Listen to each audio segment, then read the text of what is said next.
ప్రభుత్వ కళాశాలలో చదువుకుంటున్న విద్యార్థులకు ఎమ్మెల్యే సొంత నిధుల నుండి నీట్ కోచింగ్ను ఇప్పించడం జరుగుతుందని ఎమ్మెల్యే ఎన్ఎం శ్రీనివాసరెడ్డి అన్నారు. మహబూబ్నగర్ పట్టణంలోని బీసీ బాలికల వసతి గృహాన్ని ఆయన సందర్శించి విద్యార్థులకు పౌష్టికాహారం గురించి అడిగి తెలుసుకున్నారు. ఆహారంలో ఎలాంటి విద్యార్థులతో కలిసి ఆయన భోజనం చేశారు.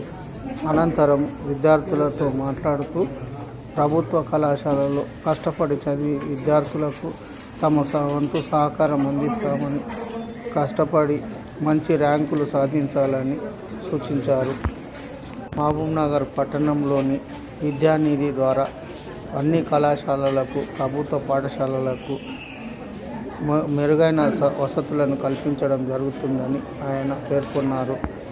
అనంతరం ఆయన విద్యార్థులను ఉద్దేశించి వారికి సలహాలు, సూచనలు ఇస్తారు.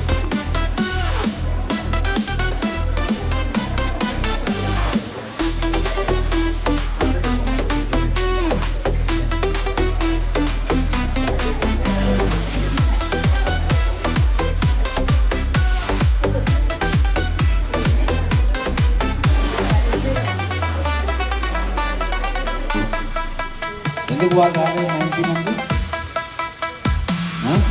అది వస్తారు కదా.